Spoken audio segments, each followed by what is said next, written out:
नमस्कार दोस्तों, मैं विनोद सिंह मीना आपको लेकर आया हूं कंप्यूटर की एक क्लास जिसमें हम चर्चा कर रहे थे पिछली क्लास में एमएस ऑफिस के एमएस वर्ड सॉफ्टवेयर की। और एमएस वर्ड में हम चर्चा कर रहे थे होम टैब के बारे में। होम टैब का हमने पहला ग्रुप पढ़ा था क्लिपबोर्ड, दूसरा ग्रुप हमने पढ़ा था फॉन्ट ग्रुप। अभी हम चर्चा करने वाले हैं तीसरे ग्रुप के बारे में। टोटल आपको 5 ग्रुप बताए गए थे, फिर से मैं आपको रिवाइंड करवा देता हूँ। पहला हमने कौन सा पढ़ा था? क्लिपबोर्ड, दूसरा फॉन्ट, तीसरा पैराग्राफ, चौथा स्टाइल और पांचवा एडिटिंग। तो अभी हम तीसरे ग्रुप के बारे में चर्चा करने वाले हैं एमएस वर्ड के होम टैब के, जिसका नाम है पैराग्राफ ग्रुप। कुछ इस टाइप से आपको उसका इंटरफेस दिखाई देगा, जिसमें ये आपको डायलॉग बॉक्स लॉन्चर भी मिलेगा। कुछ ये आपको कमांड्स मिलेंगे बुलेट्स के, नंबरिंग्स के, इंडेंटेशन के, ठीक है, लाइन स्पेसिंग, अलाइनमेंट के। तो ये अलग अलग आपके बैकग्राउंड कलर का हो जाएगा, बॉर्डर्स के लिए हो जाएगा, ये आपका शॉर्ट बटन हो जाएगा। इस तरीके की आपको कमांड्स यहाँ पर देखने को मिलेंगी। तो इनके यूज़ के बारे में हम देखेंगे, एक एक करके देखते हैं। ये देखिए, सबसे पहले बुलेट्स। बुलेट्स क्या होता है? किसी भी प्रकार का यदि हम कोई सिंबल यूज करना चाहते हैं लिस्ट क्रिएट करने के लिए, लिस्ट का मतलब हो गया पॉइंट्स बनाना एक तरीके से।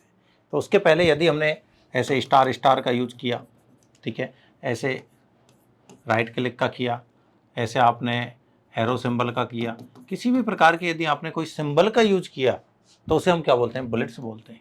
यदि यहाँ पर आपने कोई सीक्वेंस यूज कर लिया नंबर्स का, 1 2 3 ABCD, रोमन में फर्स्ट सेकंड थर्ड, तो किसी भी प्रकार का कोई सीक्वेंस यदि आपने यूज किया तो उसे हम बोलते हैं नंबरिंग। ठीक है, सिंबल्स को हमने बोला बुलेट्स। मल्टी लेवल बुलेट्स, यदि हमें पॉइंट्स के अंदर और पॉइंट्स क्रिएट करने हो, लिस्ट के अंदर लिस्ट क्रिएट करनी हो, तो उसे क्या बोलेंगे? Multi level. कि सर पहले का पहला 1.1, पहले का ये दूसरा, पहले के दूसरे का पहला, पहले के दूसरे का पहला दूसरा। तो इसको हमने क्या बोल दिया? मल्टी लेवल बुलेट्स या मल्टी लेवल नंबरिंग। पैराग्राफ में किसी लिस्ट के अंदर अन्य लिस्ट बनाई जा सकती है। तो ध्यान रहे, सिंबल यूज करना लिस्ट बनाने के लिए बुलेट्स कहलाता है, सीक्वेंस या नंबर यूज करना नंबरिंग कहलाता है, और लिस्ट के अंदर लिस्ट क्रिएट करना मल्टी लेवल लिस्ट कहलाता है।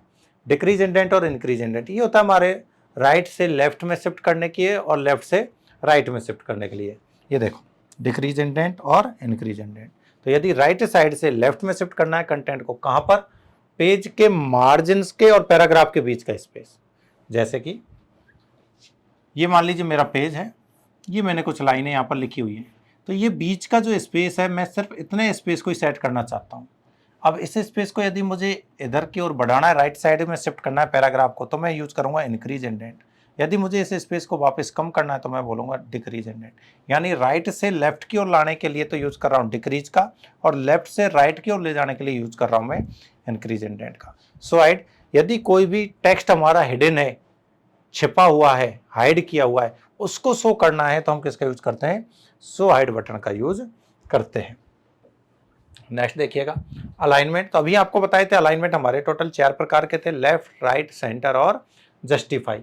तो ये रहा लेफ्ट अलाइन, जिसकी शॉर्ट की आपको बताई Ctrl+L। ये रहा आपका सेंट्रल अलाइन, Ctrl+E। ये रहा आपका राइट अलाइन, Ctrl+R। ये आपका जस्टिफाई, Ctrl+J। तो देखो, लेफ्ट अलाइन क्या करेगा? लाइनों को लेफ्ट साइड से अलाइन करेगा। कैसे करता है? देखिए, ये मेरी कुछ लाइनें, ऐसे याद रखिएगा, ये देखो, ठीक है ना। अब यदि हम बात करें यहाँ पर, तो ये देखिए लेफ्ट साइड में सभी लाइनें यहाँ पर आपको एक समान दिखाई देंगी। लेफ्ट साइड में, राइट में छोटी बड़ी हो सकती हैं, आगे पीछे हो सकती हैं। तो लेफ्ट साइड से यदि समान है तो इसको मैं बोलूंगा लेफ्ट अलाइन। यदि ये राइट साइड से समान हो जाती हैं कुछ इस तरीके से, ये लीजिए, अब ये कहाँ से समान हो गई हैं? राइट साइड से एक समान हो गई हैं, तो इसको हम बोलेंगे राइट अलाइन। कि सर ना तो लेफ्ट में समान है ना राइट में समान है। अब देखिए, कहीं भी समान नहीं है, तो इसको हम बोलेंगे सेंटर अलाइनमेंट। क्या बोलेंगे? सेंटर। और यदि दोनों तरफ समान हो जाए, लेफ्ट में भी और राइट में भी इक्वल हो गई है दोनों तरफ, तो इसको हम बोलेंगे जस्टिफाई अलाइनमेंट। क्या बोलेंगे? Justify alignment. शेडिंग, ये होता है बैकग्राउंड कलर के लिए। किसके लिए? बैकग्राउंड कलर को चेंज करने के लिए। जो टेक्स्ट है आपका, डॉक्यूमेंट्स का एरिया, टेक्स्ट का एरिया है, उसके पीछे कलर बदलना हो तो आप किससे करेंगे? शेडिंग से। और पैराग्राफ को बॉर्डर देनी हो, लाइनों को बॉर्डर देनी हो, तो आप यूज करेंगे बॉर्डर कमांड का। तो ये भी एकदम सिंपल है। नेक्स्ट, अगला है आपका एडिटिंग ग्रुप, ध्यान रहे एक ग्रुप और है आपका, यहां पर ले लेता हूं मैं, ये देखिए उसका नाम है स्टाइल ग्रुप। क्या नाम है? Style group. यहीं पर देखिए नंबर 4, कुछ नहीं है, ये ग्रुप ऑफ फॉर्मेटिंग्स होता है, ग्रुप ऑफ फॉर्मेटिंग, जिसमें आपको डिफॉल्ट जो स्टाइल देखने को मिलेगी, डिफॉल्ट स्टाइल, वो होती है आपकी हमेशा नॉर्मल, या हम बोलते हैं यहां पर जनरल, ठीक है, जिसमें कोई फॉर्मेटिंग नहीं होती, एकदम सिंपल। इसके अलावा यदि हम बात करें और की अदर फॉर्मेटिंग की, तो हम कर सकते हैं जैसे टाइटल, सब टाइटल, ये भी स्टाइल के नाम है, सब टाइटल, हेडिंग्स, अब हेडिंग में हेडिंग 1, हेडिंग 2, हेडिंग 3 ऐसे भी होते हैं, ठीक है ना, कॉर्ड्स, एम्फेसिस, ऐसे बहुत सारे नाम आपको देखने को मिलेंगे। तो ये सभी किसके एग्जाम्पल है? आपके स्टाइल्स के नाम है। अगला ग्रुप है आपका एडिटिंग ग्रुप, सबसे लास्ट ग्रुप। एडिटिंग ग्रुप में मात्र 4 कमांडें होती है, ये नंबर 5वां ग्रुप है ये, ठीक है। 4 कमांडों में एक है आपकी फाइंड, एक है रिप्लेस, एक है सेलेक्ट, और एक होती है सेलेक्ट ऑल। इसी में सेपरेट सिलेक्शन भी होता है, सेलेक्ट ऑल भी होता है, एक गो टू भी होती है इसी में। तो इनके हम यूज देखते हैं एक एक करके। ये देखो, फाइंड, डॉक्यूमेंट्स में से कुछ भी सर्च करना हो तो Ctrl+F आप यहाँ पर कमांड यूज में ले सकते हैं, शॉर्ट की। आप आपका नाम ढूंढना चाहें, आपका रोल नंबर ढूंढना चाहें तो फाइंड का यूज करेंगे। आप आपके नाम को किसी दूसरे नाम से बदलना चाहें तो आप रिप्लेस का यूज करेंगे, शॉर्ट की होती है Ctrl+H, Ctrl+H। सेलेक्ट करने के लिए यदि किसी भी टेक्स्ट को सेलेक्ट करना है या सभी को सेलेक्ट करना है तो वो ऑप्शन यहाँ मिलेंगे। सेलेक्ट ऑल भी देखने को मिलेगा आपको, सेलेक्ट ऑल, जिसकी शॉर्ट की होती है आपकी Ctrl+A, Ctrl+A, ठीक है। एक कमांड और होती है जिसका नाम है गो टू। गो टू होती है किसी भी लाइन पर, किसी भी पेज पर, किसी भी हेडिंग पर जाने के लिए,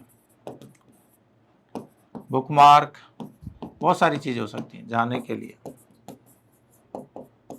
इसकी शॉर्ट की होती है दोस्तों Ctrl+G, Ctrl+G, Ctrl+G।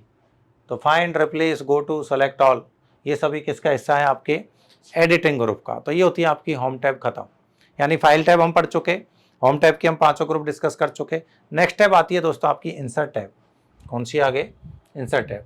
तो ये आपको जो लेआउट दिख रहा है पूरा इंसर्ट टैब का, ध्यान रहे, इंसर्ट टैब ये रही, ये दिखाई दे रही होगी आपको इंसर्ट टैब। तो इंसर्ट टैब में भी ऐसे ही अलग अलग ग्रुपों में इंसर्ट टैब को बांटा गया है। स्टार्टिंग से देखेंगे आप एक बार, नंबर 1 ग्रुप कौन सा है? Page group. इसके नीचे छिपा हुआ है यहाँ पर ये टेबल ग्रुप है। क्या है? टेबल है। इलस्ट्रेशन है, मीडिया ऑनलाइन वीडियो के लिए, लिंक्स है, कमेंट्स है, हेडर एंड फुटर है, टेक्स्ट है और सिंबल है। तो ये अलग अलग क्या है यहाँ पर ग्रुप्स आपको देखने को मिलेंगे। मैंने ऑलरेडी आपको बोला हुआ है कि प्रत्येक टैब को, प्रत्येक मेन्यू को डिफरेंट ग्रुप्स में बांटा गया है, डिवाइड किया गया है। अब आप एक एक करके ग्रुप यहाँ पर चर्चा कर सकते हैं जो आपके लिए इंपॉर्टेंट। देखिए, सबसे पहले यहाँ पर बात हो रही है पेज ग्रुप की। नंबर 1 ग्रुप कौन सा है? Page group. पेज ग्रुप में आपके सामने 3 कमांड है दोस्तों। पहली कमांड है आपकी कवर पेज, दूसरी कमांड है ब्लैंक पेज, तीसरी कमांड है पेज ब्रेक। कवर पेज का मतलब हो गया फर्स्ट पेज।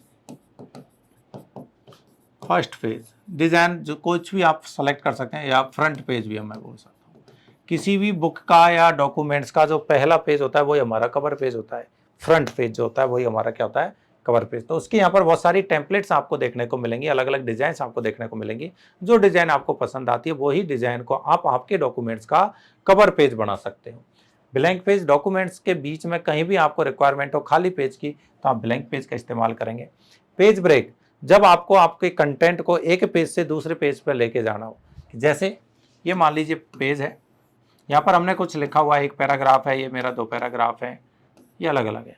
मैं चाहता हूँ कि सर मेरा जो ये सेकंड पैराग्राफ है इसको मैं नेक्स्ट पेज पर लेके जाना चाहता हूँ, ये मेरा कोई अगला पेज है, यहाँ से अगले पेज पर आना है इसको। तो इसके लिए मैं एक शॉर्ट की भी यूज कर सकता हूँ, Ctrl+Enter, Ctrl+Enter, यानी कर्सर की पोजीशन से जहां कहीं भी हमने क्लिक किया हुआ है, जरूरी नहीं कि पैराग्राफ के स्टार्टिंग से, आप चाहें तो बीचों बीच से ले जा सकते हैं।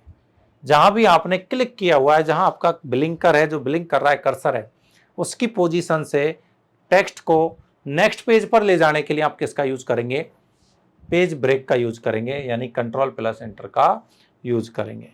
तो ये हो जाता है आपका पेज ब्रेक। नेक्स्ट देखेंगे, ये तीनों यूज है जो मैंने ऑलरेडी आपको बता दिया, कवर पेज की डिजाइन, ब्लैंक पेज की और ये पेज ब्रेक की, ठीक है। टेबल ग्रुप नंबर दूसरा क्या है आपका, टेबल ग्रुप। तो ध्यान रहे आपको ऑलरेडी पता भी होगा कि यदि हम जब भी बात टेबल की करते हैं तो ध्यान रहे सबसे पहले आता है कॉलम इनटू रो। ये यानी कि ये जो लाइनें ऐसे दिखाई दे रही है हमें हॉरिजॉन्टली, इनको तो हम बोलते हैं क्या, रो। इनको क्या बोलते हैं, रो। और जो हमें ऐसे वर्टिकली दिखाई देते हैं यूं, इनको हम क्या बोलते हैं, कॉलम।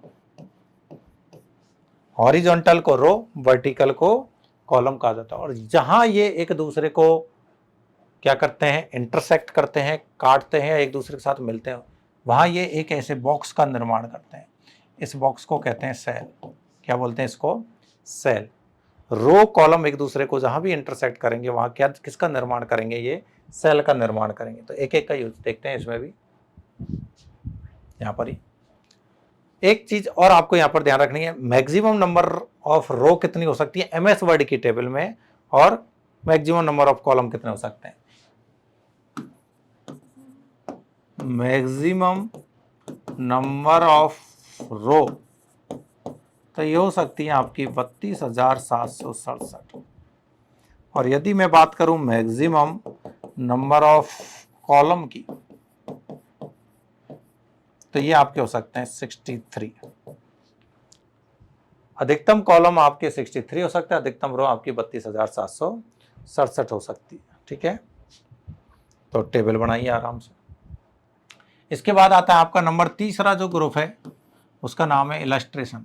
इलस्ट्रेशन ग्रुप से आप देखिए पिक्चर इंसर्ट कर सकते हो, कोई भी शेप इंसर्ट कर सकते हो, icons, 3D model, smart art, chart, screenshot, ये सारे फंक्शंस आप किसके यूज कर सकते हैं, इलस्ट्रेशन ग्रुप से ले सकते हैं।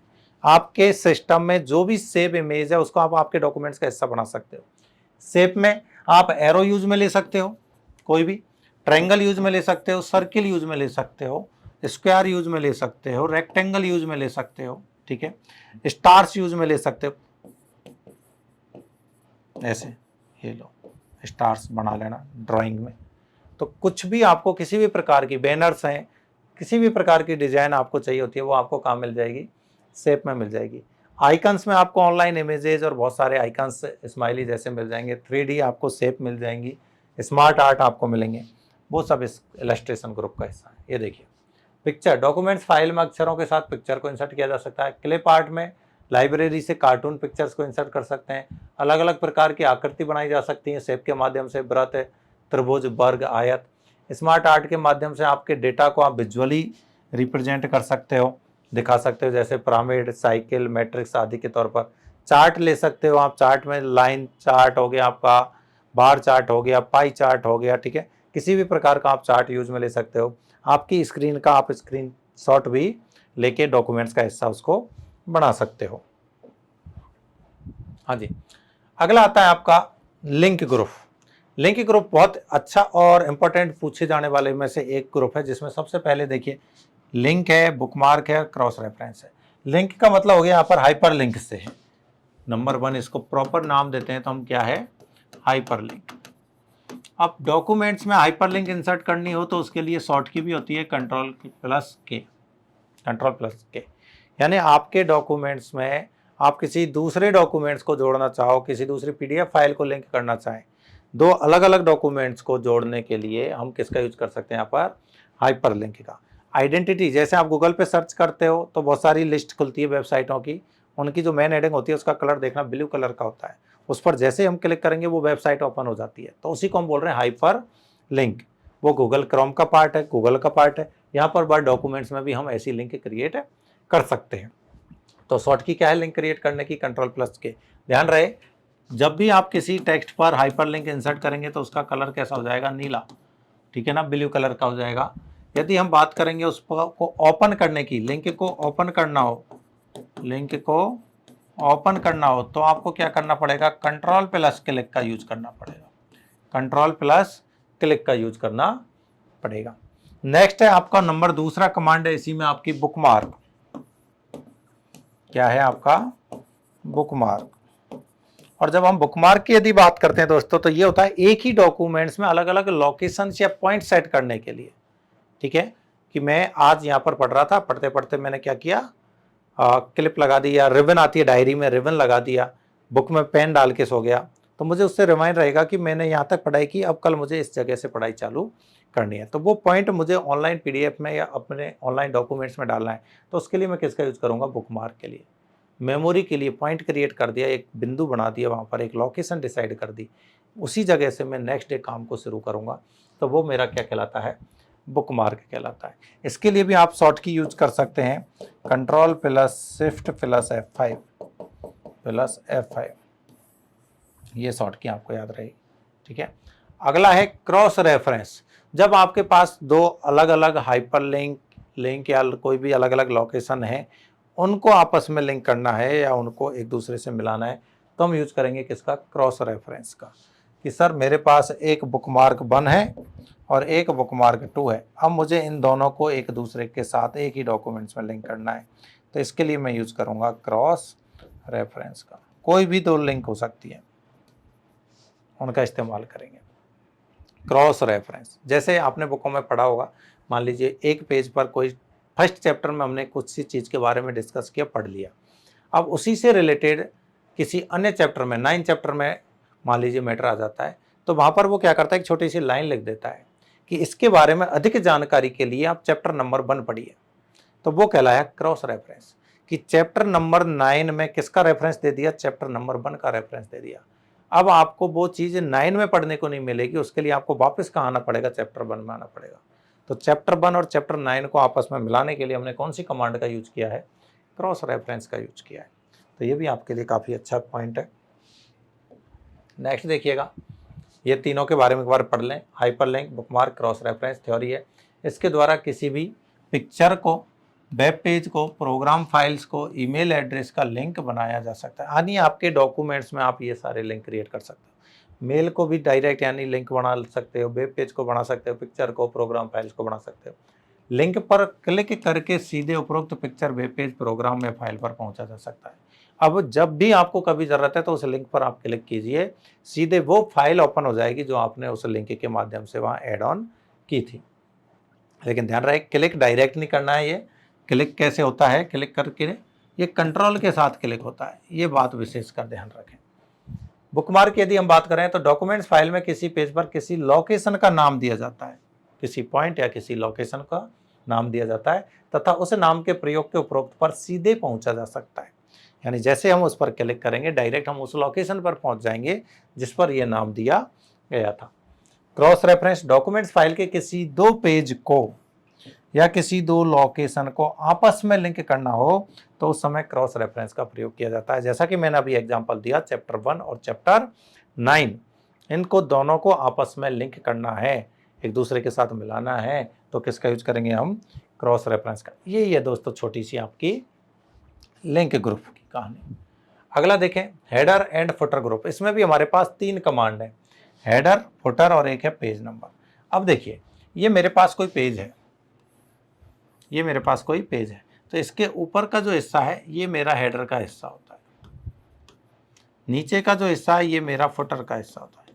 यानी किसी भी पेज में यदि मुझे ऊपर कुछ लिखना है तो हेडर में, नीचे कुछ लिखना है तो फुटर में। डिफ़ॉल्ट रूप से इनकी साइज होती है 0.5, इतना एरिया, मार्जिन का आधा एरिया हम कह सकते हैं, क्योंकि डिफ़ॉल्ट रूप से मार्जिन 1 इंच छोड़ा जाता है, तो उसका 0.5 इंच की यदि हम बात करेंगे तो वो हेडर और फुटर के द्वारा लिया जाता है। पेज संख्या की यदि हम बात करें तो वो पेज के ऊपर भी हो सकता है, पेज के नीचे भी हो सकता है। तो इनके यूज को देखें। हेडर, डॉक्यूमेंट्स फाइल में प्रत्येक पेज के शीर्ष पर एक समान टेक्स्ट प्रदर्शित करता है। यानी कि यदि हम एक पेज पर इंसर्ट करते हैं तो वो मुझे उस डॉक्यूमेंट्स के जितने भी पेज हैं, चाहे वो 50 हैं, 100 हैं, 200 हैं, उन सभी पेजों पर एक समान दिखाई देगा। ऐसे ही यदि मुझे फुटर में कुछ लिखना है, नीचे डॉक्यूमेंट्स फाइल में प्रत्येक पेज के अंत में, ध्यान रखना ये तो अंत की बात कर रहा है नीचे की, और ये शीर्ष की यानी टॉप की बात कर रहा है। तो यदि पेज के ऊपर सभी में एक समान कुछ लिखना है तो हेडर, पेज के नीचे सभी में एक समान कुछ लिखना है तो फुटर। और पेज नंबर कहाँ होगा, डॉक्यूमेंट्स फाइल के पेज पर पेज नंबर इंसर्ट करने के लिए ऊपर भी आप इंसर्ट कर सकते हो, नीचे भी आप इंसर्ट कर सकते हो, कहीं भी हेडर और फुटर दोनों एरियो में हो सकता है। नेक्स्ट देखें, अगला ग्रुप है आपका टेक्स्ट ग्रुप। क्या नाम है? Text group. अब टेक्स्ट ग्रुप की यदि हम बात करें तो देखो, पहला है कमांड है इसका टेक्स्ट बॉक्स, दूसरा है क्विक पार्ट्स, तीसरा है वर्ड आर्ट। एक आपको जो सबसे ज़्यादा पूछे जाता है वो है ड्रॉप कैप, जो यहाँ थोड़ा धुंधला दिखाई दे रहा होगा। एक है सिग्नेचर लाइन, एक है डेट एंड टाइम, और एक है आपका ऑब्जेक्ट। एक एक करके देखते हैं इनको। देखिए, सबसे पहले टेक्स्ट बॉक्स। इसके द्वारा एक बॉक्स बनाया जाता है जिसमें अक्षरों को लिखा जाता है तथा टेक्स्ट बॉक्स में लिखे गए अक्षरों को अधिक आकर्षक बनाया जाता है। यानी कि आप किसी भी आकृति का कोई एक बॉक्स बना दिया और इसमें आपने कुछ भी लिख दिया, तो इसी को हमने नाम दे दिया टेक्स्ट बॉक्स, जिससे उसे थोड़ा डिज़ाइन में उभरता हुआ, ग्राफिक्स में किसी भी तरीके से इसको बना सकते हैं। वर्ड आर्ट तो ये होता है आपके सजावटी अक्षरों के लिए, डेकोरेटिव टेक्स्ट के लिए किसका यूज करते हैं? वर्ड आर्ट का। ड्रॉप कैप क्या काम आ रहा है? प्रत्येक पैराग्राफ के कर सकते हैं या किसी भी पैराग्राफ के भी कर सकते हैं। हम चाहे तो सभी के भी कर सकते हैं, हम चाहे तो किसी भी पैराग्राफ के भी। जरूरी नहीं है कि फर्स्ट पैराग्राफ हो या लास्ट हो, किसी भी पैराग्राफ के आप पहले अक्षर को बहुत बड़ा करने के लिए हम किसका यूज करते हैं? ड्रॉप कैप का। जैसे देखो, मैंने लिखा आई, NDIA, India is great country. अब ये आई मैंने एक्स्ट्रा कैपिटल किया है, तो इसी इफेक्ट को हमने नाम दे दिया यहाँ पर क्या? Drop cap. तो कितनी लाइनों के बराबर है? 1, 2 और ये 3। डिफॉल्ट रूप से ये कहते हैं, डिफॉल्ट रूप से ये 3 लाइनों के बराबर होता है। कितनी लाइनों के बराबर हो गया? 3 लाइनों के बराबर। और यदि मैक्सिमम यदि हम देखें तो ये 10 लाइनों के बराबर हो सकता है। अभी जैसे ये 1, 2, 3 लाइनों के बराबर है, 3 लाइन। ऐसे अधिकतम कितनी लाइनों के बराबर हो सकता है? ये 10 लाइनों के बराबर हो सकता है ड्रॉप कैप किया गया कैरेक्टर, ये कैपिटल। सिग्नेचर लाइन, तो ये डॉक्यूमेंट्स फाइल के पेज पर डिजिटल सिग्नेचर इंसर्ट करने हो आपको, अधिकारी वगैरह के एप्लीकेशन वगैरह के नीचे, तो ये होता है उसके लिए सिग्नेचर लाइन। एक लाइन आ जाएगी, यहाँ आप जैसे साइन डालोगे, यहाँ उस साइनकर्ता का नाम, उसका पद, ये सब आ जाएंगे, तो इसी को हम बोल रहे हैं signature line. Date and time यदि आपको इंसर्ट करना है तो आप इस फंक्शन का यूज करें। शॉर्ट की के माध्यम से भी हम डेट और टाइम इंसर्ट कर सकते हैं, और शॉर्ट की है आपकी Alt plus shift plus D date के लिए, और Alt plus shift plus T ये आपका टाइम के लिए। T for time, D for date. तो शॉर्ट की के माध्यम से भी हम डेट और टाइम इंसर्ट कर सकते हैं, ठीक है। ऑब्जेक्ट की यदि हम बात करें तो डॉक्यूमेंट्स फाइल में अन्य किसी फाइल के डाटा को, यानी मैं PDF फाइल से लेना चाहता हूं, किसी अन्य सॉफ्टवेयर की फाइल को इंपोर्ट करना चाहता हूं, उसके डेटा को इंपोर्ट करना चाहता हूं, तो किसके लिए यूज करेंगे हम? ऑब्जेक्ट कमांड का यूज करेंगे। ये इंसर्ट टाइप का टेक्स्ट ग्रुप है दोस्तों, ठीक है। लास्ट ग्रुप है आपका कौन सा? Symbol group. क्या नाम है इसका? Symbol group. सिंबल ग्रुप में दो ही चीजें, यदि आपके डॉक्यूमेंट्स में आपको कोई इक्वेशन इंसर्ट करनी, मैथमेटिकल इक्वेशन, चाहे वो x² प्लस y² है, चाहे आपका पाई r स्क्वायर है, चाहे a प्लस b का होल स्क्वायर है, या किसी प्रकार का कोई सिंबल, चाहे वो आपका कॉपीराइट का सिंबल हो, चाहे वो ट्रेडमार्क का सिंबल हो, जैसे कॉपीराइट का सिंबल है। अब कॉपीराइट का सिंबल आप सभी ने देखा होगा कैसा होता है, ऐसे C और ये ब्रैकेट में बंद, तो हम सिंबल से यूज कर सकते हैं। चाहे तो आप इसकी शॉर्ट की के माध्यम से भी कर सकते हो, Alt plus control plus C, इसके द्वारा भी ये इंसर्ट हो जाएगा, ठीक है ना। आप चाहते हैं सर मैं तो रजिस्टर्ड का यूज करना चाहता हूँ, रजिस्टर्ड, तो रजिस्टर्ड का कैसा होता है? वही R ब्रैकेट में बंद। इसके लिए भी आप शॉर्ट की यूज कर सकते हैं, Alt plus control plus R। ऐसे मैं किसी करेंसी को लेना चाहता हूँ सर, यूरो करेंसी, इस टाइप का होता है कुछ यूरो करेंसी का सिंबल, तो इसके लिए भी आप शॉर्ट की यूज कर सकते हैं, Alt plus control plus C। ऐसे बहुत सारे सिंबल्स हैं, आप किसी भी प्रकार का सिंबल यहाँ से इंसर्ट कर सकते हो, ठीक है।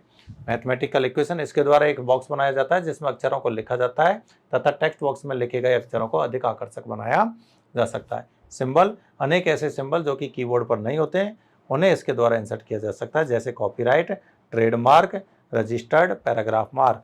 ट्रेडमार्क का होता है जैसे कंपनियों के नामों के ऊपर लिखा होता है TM, तो शॉर्ट की हो जाती है Alt plus control plus T, ठीक है ना। रजिस्टर ऑलरेडी आपको बता दिया, कॉपीराइट आपको ऑलरेडी बता दिया है, ठीक है। तो चलिए इसके लिए आज की क्लास यहीं पर ख़त्म करते हैं। नेक्स्ट क्लास में हम चर्चा करेंगे, देखो ये इंसर्ट टैब खत्म हो चुकी है, अगली टैब आती है हमारी जैसे डिजाइन या पेज लेआउट टैब, तो उनके बारे में हम चर्चा करेंगे नेक्स्ट क्लास में। धन्यवाद।